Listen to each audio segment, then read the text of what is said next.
by car, bus, train, and container ship. Meet Torben Petersen from Denmark. He goes by the name Thor and has one of the best passports in the world. His goal? Visit every country without getting on a plane. I was born too late, that all the great things have already been done, which is not quite true, but it does feel like that sometimes.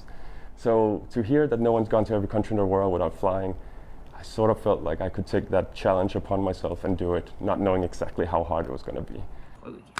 The Passport Index ranks the Danish passport third in the world, only behind Singapore and Germany. If Thor were from Afghanistan, Iraq, or Pakistan, his journey would be nearly impossible. After 4 years on the road, he has 152 countries down, 51 to go. Now it looks like I'll be completing in 2020, which means it's turned out to be a 6-year project. Just to put things in context, if you spend a month in every country in the world, then it's not 4 years of your life, then it's 16 years of your life. So you have to be really careful with time in each country when you're working on such a large scale. Navigating around wars, political disputes, and visa regulations can be a headache. On his last leg, Thor traveled from the UAE to Oman, then into Yemen, and then back into Oman. He then got on a container ship and sailed into the Gulf to Qatar. There would have been a much easier way for Thor to get to Qatar, by land. The only problem is, of course, there's only one land border, here at Abu Samra, and Saudi Arabia closed it in June 2017 when the blockade of Qatar began. And now the next step is, how am I going to get away? Thor's next hurdle is getting into Saudi Arabia. To make that happen, he has to board another container ship. He's hoping to get off at a port in the UAE.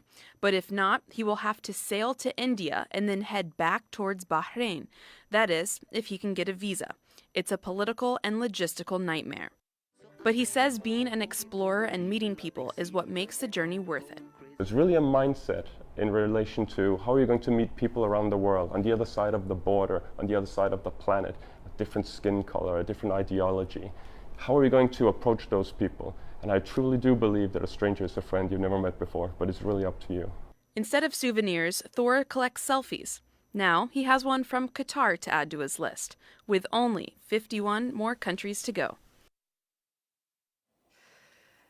Interesting story, Leah. Tell us how you found out about his journey. Yeah, well, we actually first featured Thor on NewsGrid in January of last year, and he told me that he would write me when he was getting close to Qatar, and he did.